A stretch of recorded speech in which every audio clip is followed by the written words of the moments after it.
Some of you guys don't like single action pistols. Some of you guys don't like Sig's direction in polymer pistols. Well, today, all you guys are gonna be kumbaya, meet in the middle, and be happy campers. Because today we have a very cool gun that recently launched by Sig Sauer, and that's the P226 X-5 Legion. Let's go to the range and shoot it.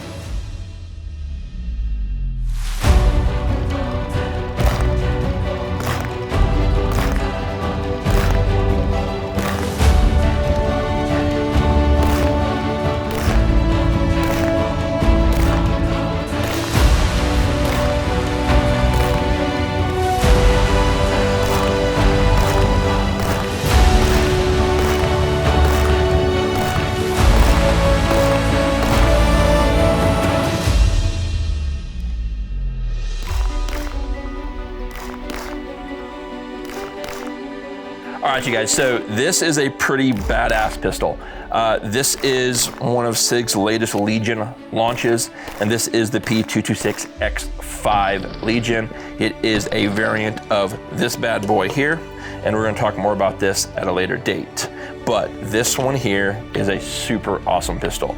I'm gonna share with you guys kind of a top to bottom, so to speak, give you guys some information on what the gun has, what it comes with, and of course, there's some things I really dislike on this pistol, and we'll get to those later in the video. So let's start out with slide first. So we have a standard P226 styling Legion slide with the Legion Cerakote. It does have the Sig's integrated expansion chamber, and that is your 2-port comp up front. It is a shortened barrel, so it's a 4.4-inch bull barrel.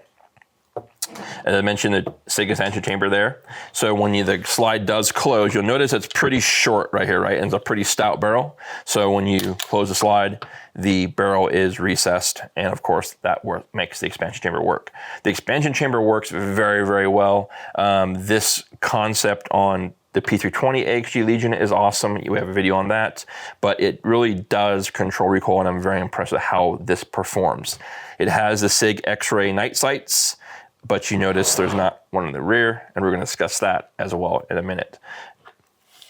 RMR mounting plate. Mounting is an issue as well. We're gonna discuss that. But this top end here is super, super clean. As I mentioned, the Legion gray RMR cut, delta point cut, and fits some other red dots as well. The mounting system. This is where the first of my list of complaints. If you guys can see this in the video here, under the RMR, and I was gonna take it off, I just didn't have time, but this here has holes for a Delta Point Pro, an RMR, and what I guess would be your Hollow Sun or some other style red dots. You'll notice these 3 holes back here in the rear of the slide. This is for the suppressor height sight that drops in, it has 2 kind of posts that drop in, then a screw goes in between the 2 posts, and that's why you have the 3 holes right here. But when you get the gun, you don't get the rear sight. It's $80 on Sig's website. It's not included with the pistol. That is my first complaint. This gun should come with that rear sight, in my opinion.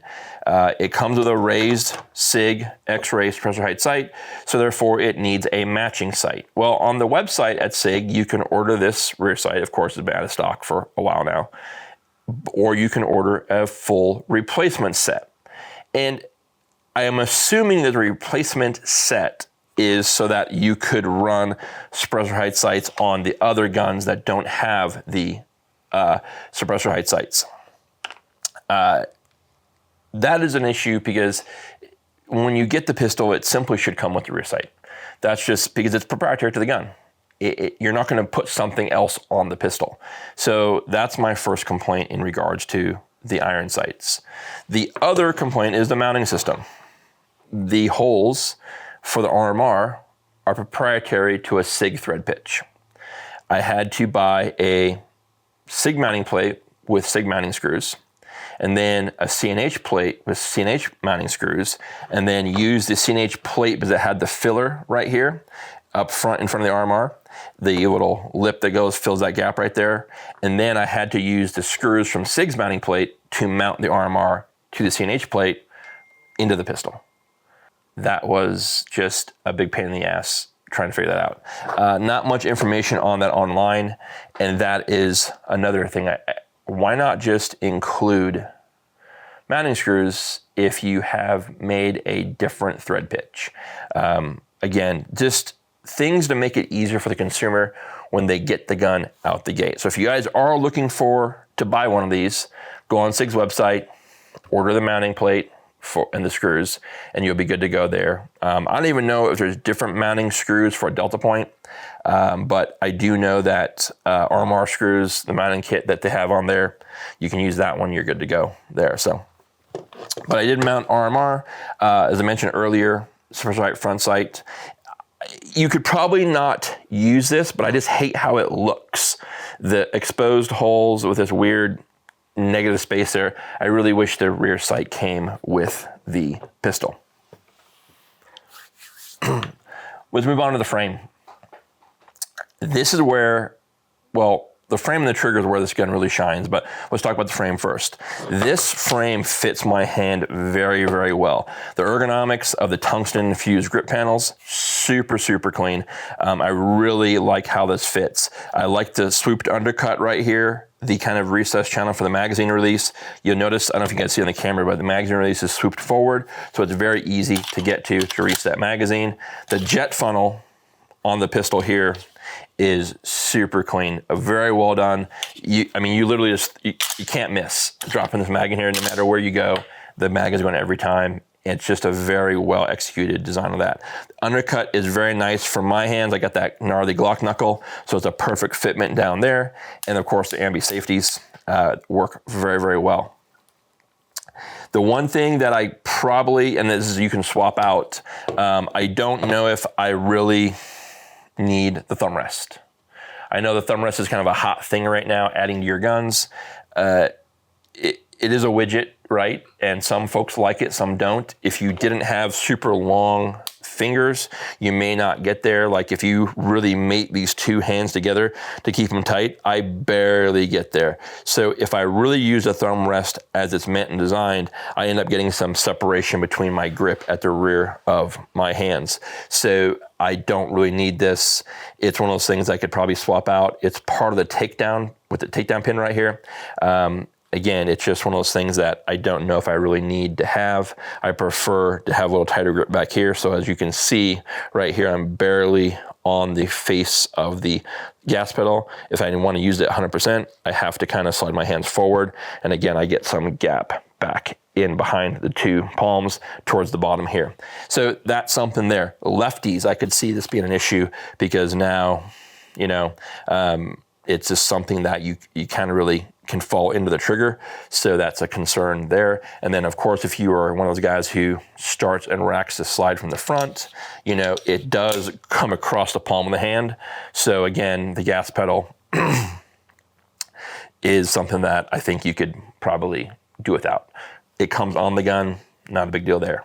The other thing with, and this has been a SAO thing as a whole with SIG, when you lock the slide to the rear, when you put a new magazine, if you don't load this magazine like a 2011 slide stop, you load the magazine in on 2011, come up, and then you drop the slide with your thumb like so right here. Well, if you notice, I can't do that like a Glock or the other SIG 320, 226, because the slide or the safety is in the way of me reaching the slide stop. I would have to come off the gun, hit the slide stop here. I can't get it going over here. So when you do load this magazine in, and then you're gonna drop the slide stop from the top. And that's just how you're gonna do it like on 2011. So it will work that way. You just can't reach it going here, go in and drop it like so. That is something that's minor, but again, it's that design on everything SAO. 226s, 220s, all the SAO single action from SIG. The way this is shaped and the way this is built is something that could be addressed. Even if they made the slide stop further, kind of built it up higher and evened it with the safety, that could be a benefit as well. But again, I'm not the engineer on the gun, so I just work around it by, again, mentioning that come up and hit the slide stop. The superstar of the pistol is the trigger. That's really something that is very unique on the pistol. It's a 4-way adjustable trigger. So you have a pre-travel, over travel, a weight, and a position of the trigger. This is the Legion style flat trigger. They also make an option for a curved trigger. And we're gonna talk about this other one here another day. I'm using it for reference on some points of this pistol here. But the flat trigger is not bad at all. If I had my preference, I'd prefer a curved, but this makes sense to me and it works well. And it's a very clean trigger press with a pretty good reset. And that over travel, pre-travel, and weight of trigger pull can be adjusted 2.5 to 4.5 ballpark. And I haven't adjusted anything on trigger yet, just simply shot it today as is from the factory. The trigger position also moves. It's got a ratcheting system and it actually can slide forward or slide back. These little holes, there's one here and one here in front of the light. It's a 2mm Allen key that you drop in there and you can adjust that over travel, etc. It's a very, very intuitive trigger. Something that when you do start doing those kind of adjustments, these guns don't come with manuals, but they have QR codes to scan and download a manual. I strongly recommend download the manual first, jump on YouTube, look at Sig Guy's YouTube video. He has a very intuitive, very educational video on adjustments and how to do them, what to look for, how much tension to feel, etc. But you can dial this down pretty good. Some of the German-made guns, the early 226 X-5s from German-made pistols, I understand they can get down to about 1.5 pounds on trigger pull. So again, it's very adjustable, very tunable, and again, it's a 4-way adjustable trigger. That's pretty awesome in regards to making this pistol really customizable for pre-travel, over travel, weight, and position on the gun based on hand size. Pretty intuitive there. So you guys, the 226, man, this is an awesome pistol. I appreciate Sig for sending this gun out to us for review. I like it a lot. I definitely think this is something that if you're not a 1911 fan or a single action 2011 grip safety style person, this could be something that sets you apart from everybody else, gives you very much all the same features of a 2011, keeping you in that similar 2011 price point with a very different, unique look. Not nearly as heavy as a traditional 2011, but very, very close to that weight. The grip angle is awesome. The panels are awesome. Lock Grips makes replaceable grip panels. You can change those out.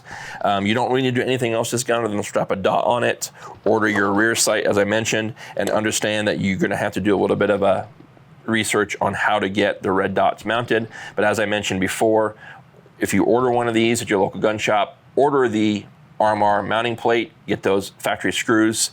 That'll be, I'm assuming, gonna be your same screws for Hollow Sun and other plates sizing like that RMR footprint. Delta Point Pro, I'm assuming that's gonna drop right in with the factory screw since it is a Delta Point Pro cut.